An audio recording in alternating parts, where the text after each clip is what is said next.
Now let's understand what do you mean by a win-win process.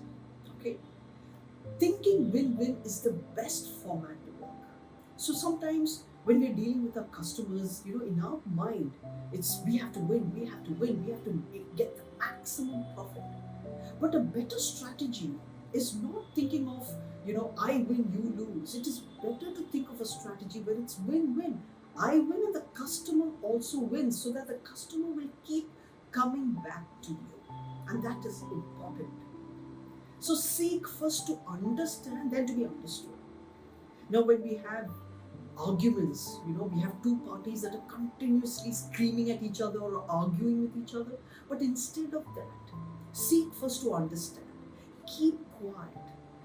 Listen and continue to listen till the other parties completely spoken their bit. First, seek to understand what is their problem. Okay? Then to be understood. That means first listen and then speak. Synergy is all about collaboration. If you are if you have the capacity to build a team and collaborate the strengths of the team, the output of the productivity is far, far more than your individual efficiency. It's more about collaboration and the output from collaboration than it's about individual efficiency. Now, these are the very important questions to ask, okay, to create a win-win environment. What are the results we want to accomplish? What are the guidelines we should follow? What resources do we have? To whom are we accountable? What are the consequences? Okay, so questions lead us in the right direction. Now, empowerment. Leaders become great not because of their power but because of their ability to empower others. Trustworthiness. Are you worthy of trust? So, trust is two ways. As a manager, you need to have the capacity to trust your team members, and your team members need to trust you, or they need to have confidence that you have the capacity to be a good manager and deliver results. They need to trust that you can help them, you can support them, and you can lead them towards their goal. So trust is mutual, it is both ways.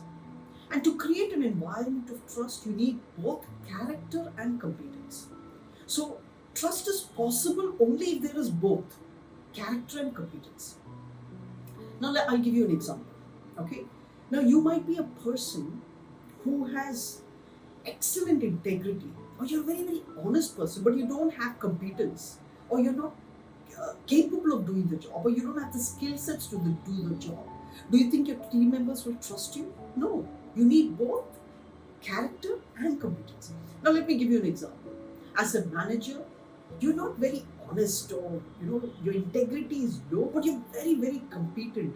In this scenario, do you think your team members will trust you? No. That is why I say that for trust to happen, you need both character and competence. So what you need for trust is you need both competence and integrity. That is character. Now, self-directing teams and individuals. So in a high trust environment, okay, the manager is not going to tell the team members what to do, how to do, when to do, why to do. We trust the team members to perform, and that is what we want in a high trust environment. And the team members are not expecting the manager to tell them what to do, how to do, when to do, why to do. So once the manager has trained the team members, has given them support, has shown them how to go about it, then the manager should take a step back and let the team members act. Give them the freedom to perform and learn along the way. So it's all about creating an environment of self-directing teams, whereby the manager only follows up on the results. So what does the manager do? Will ask each team member, have you been able to reach your goal?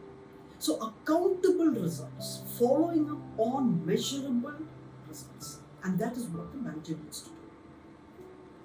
Accountability. What is an accountability statement? It's basically a simple statement that very clearly defines what is the expectation of the management.